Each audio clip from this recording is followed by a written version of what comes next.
എന്തുവാടേ ഇത്? ISIS തീവ്രവാദികൾ കൊണ്ടു നടക്കുന്ന ആ പുസ്തകത്തിന്റെ പേരെന്തുവാ മക്കളെ? എന്തുവാ മക്കളെ അത്? എന്തുവാ? ഈ ഒറ്റ കാരണം പോരെ നിങ്ങൾ സമാധാനക്കാരാണ് എന്നുള്ളതാണ്. ഞാനിങ്ങനെ ചിന്തിച്ചു, ഏതാണ് ഈ തീവ്രവാദികൾ കൊണ്ടു നടക്കണ പുസ്തകം? എന്റെ കയ്യിലുണ്ട് ആ പുസ്തകം. അതേതാ നിങ്ങൾക്കറിയോ? ആ പുസ്തകത്തിന്റെ പേരാണ് ഗീത.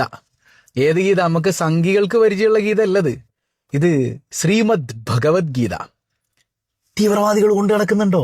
പിന്നില്ലേ. കാരണം ഭഗവത്ഗീത തുടങ്ങുന്നത് തന്നെ യുദ്ധം ചെയ്യാൻ പറഞ്ഞുകൊണ്ടല്ലേ. കഥം ഭീഷ്മമഘം സംഘ്യേ ദ്രോണം ച മധുസൂദന ഇശുഭി പ്രത്യോത്സ്യാമി പൂജ്യാർഹ വരിസൂദന. അല്ലയോ അരിസൂദന കൃഷ്ണ, ഞാൻ എങ്ങനെയാണ് എൻ്റെ പിതാമഹനോട് യുദ്ധം ചെയ്യാം? അർജുനൻ ചോദിക്കാൻ, പുറത്ത് നിൽക്കണ പിതാമഹനല്ലേ, ഞാനിപ്പോ എങ്ങനെയാ മൂപ്പർക്കെതിരെ കുടുംബത്തിൽ യുദ്ധം നടക്കാണേ, ഞാൻ എങ്ങനെ യുദ്ധം ചെയ്യും? അപ്പൊ കൃഷ്ണൻ കൊടുക്കുന്നൊരു മറുപടി ഉണ്ട്. ക്ലൈഭ്യം മാസ്മഘമഭാർത്ഥ നയേതത്ഥ യുവബദ്ധ്യതേ ക്ലിഷ്ടം ഹൃദയ ദൗർബല്യം തെക്തോതിഷ്ടപരന്തവ.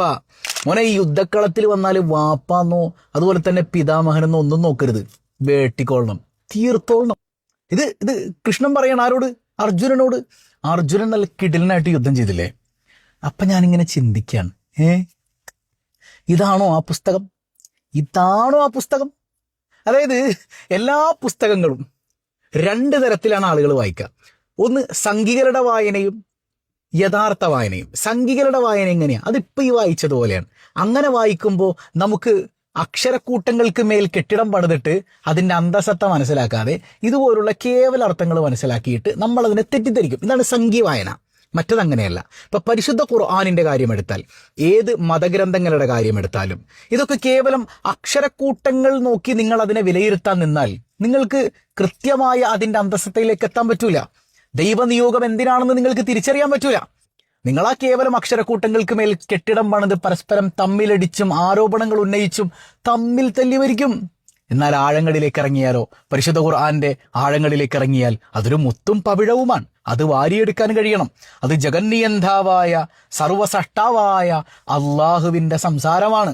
അത് കേവല അക്ഷരങ്ങളിൽ നിന്ന് നിങ്ങൾക്ക് മനസ്സിലാകണമെന്നില്ല. അതിന്റെ ആഴങ്ങളിലേക്ക് ഇറങ്ങി, അന്തസത്തയിലേക്ക് ഇറങ്ങി ഊളിയിട്ട് നോക്കിയാൽ മാത്രമേ അത് തിരിച്ചറിയാൻ പറ്റൂ. ഭഗവത്ഗീതയും അങ്ങനെ തന്നെ. ഭഗവത്ഗീത ഒരിക്കലും ഒരു തീവ്രവാദ ഗ്രന്ഥമാണെന്ന് നിങ്ങൾക്ക് അവകാശവാദമില്ല. അത് വായിക്കുന്നവന്റെ വായന പോലെ ഇരിക്കും. ആഴങ്ങളിലേക്ക് ഇറങ്ങി വായിച്ചാൽ അത്രമേൽ കുലീനനായ ബ്രാഹ്മണനെയും താഴേക്കിടയിലുള്ളവനെയും ചേർത്ത് പിടിക്കാൻ പറയുന്ന ഗ്രന്ഥം തന്നെയാണ് ഭഗവത്ഗീത. സംഖ്യ വായനയല്ല, നല്ല വായനയാണ് വേണ്ടത്.